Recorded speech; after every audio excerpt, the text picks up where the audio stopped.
सनम के अपने कमरे में चले जाने के बाद भी रोहन वही खड़ा उसकी बालकनी की ओर देख रहा था। या मुझे क्या हो रहा है? अब मुझे यहां से जाना चाहिए। ये कहते हुए रोहान ने अपना गर्दन झटका और वहां से चला गया। आज संडे था। सनम सुबह 5 बजे उठ गई और रेडी होकर मॉर्निंग वॉक पर निकल गई। आज हल्की हल्की ठंड थी। सनम ने गर्म हुडी पहनी हुई थी, इसलिए उसे कम ठंड लग रही थी। अभी तक सूरज भी नहीं निकला था। सड़क पर धुंध होने के कारण ज्यादा दूर तक कुछ भी साफ साफ नहीं दिख रहा था। अचानक उसका पैर एक पत्थर से लगा और वो गिर गई। तभी उसे महसूस हुआ कि किसी ने उसका हाथ पकड़ा है। सनम उस आदमी का चेहरा देखने लगी।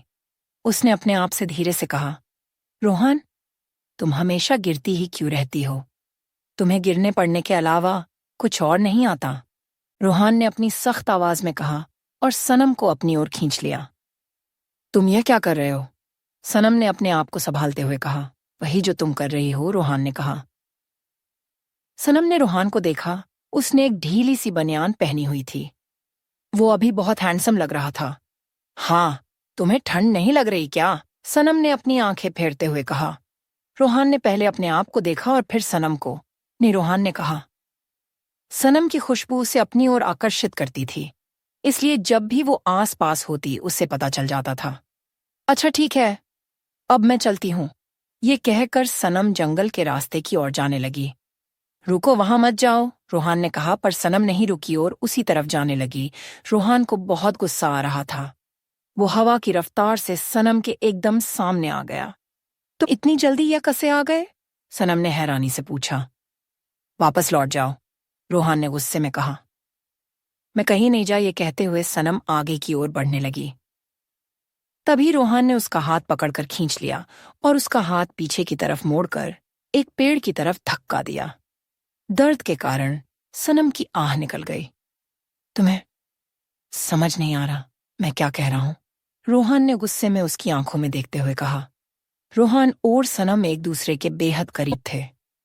दोनों एक दूसरे को आंखों में देख रहे थे। जहां रोहन की आंखों में गुस्सा था, वही सनम की आंखों में डर था और दर्द की वजह से उसकी आंखें नम हो गई थीं। रोहन को इस तरह देख डर गई थी। उसका डरा हुआ चेहरा देख उसे बुरा लग रहा था और रोहन ने उसे छोड़ दिया।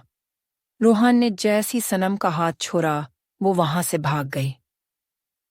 रोहन वही खरा सनम को जाता हुआ देख रहा था। जब ये आस पास होती है तो पता नहीं मुझे क्या हो जाता है। मैं अपने कंट्रोल में नहीं रहता, रोहन ने गुस्से में कहा। सनम भागते भागते सीधे अपने बेडरूम में गई और अपना दरवाजा बंद कर लिया। उसकी सांसें तेज हो गई थीं। तस सनम रोहन का वो रूप देखकर डर गई थी। सनम सीधे बाथरूम में चली गई और वो सुबह की बातें भूल गई। आज संडे था, इसलिए आज कॉलेज की छुट्टी थी। सनम अपने एक डिजाइन तैयार कर रही थी जो उसे आज ही सबमिट करना था। सनम एक बहुत बड़ी कंपनी के लिए काम करती थी।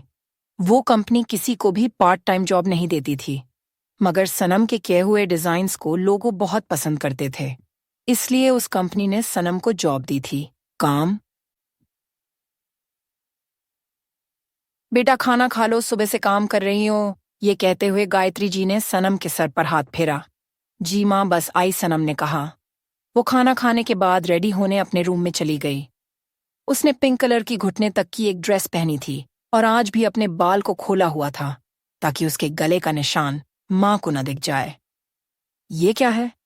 शायद माँ का होगा, उसने एक बॉक्स को उठाते हुए कहा। ये वही बॉक्स था जो कल रात रोहन सनम के कमरे में रख कर गया था। उसने उस बॉक्स की ओर ज्यादा ध्यान नहीं न दिया और बाहर आ गई। बेटे कहीं जा रही हो क्या? गायत्री जी ने पूछा। जी माँ, ऑफिस जा रही हूँ, वो डिजाइन आज है, सबमिट करना है और अगर मुझे देर हो जाए तो आप मेरा इंतजार मत कीजिएगा। सो जाएगा, सनम ने अपनी माँ को समझाते हुए कहा और बाहर आ गए। दूसरी तरफ रोहन अंधेरे में जमीन पर बैठा था। उसकी आंखों से आंसू आ रहे थे। आज ही वो दिन था जब उसके मॉम डैड इस दुनिया से चले गए थे और आज ही के दिन रोहन को एक नई जिंदगी मिली थी, क्योंकि आज के ही रोहन एक इंसान से एक वैम्पायर बना था। वो गुस्से में अपने घर से निकल गया। आज वो किसी के भी कंट्रोल में तो क्या, खुद के भी कंट्रोल में नहीं होगा। कहीं गुस्से और दुख में वो अपने आप को कोई नुकसान ना पहुंचा ले। वैसे भी आज पूर्णिमा की रात है, अगर उस चांद की चांदनी रोहन पर पड़ गई तो, क्योंकि वैसे तो वैम्पायर अमर आकर होते, दुनिया की कोई भी ताकत उन्हें नहीं मार सकती, ना ही हरा सकती है। लेकिन पूर्णिमा की रात को चांद की चांदनी में वैम्पायर की शक्तियां कमजोर पड़ जाती। अगर ये रोशनी वैम्पायर पर पड़ जाए तो वो जिंदा नहीं बचता। ये सोचते सोचते विवान डर गया और अपनी कार जंगल की ओर दौड़ा दी।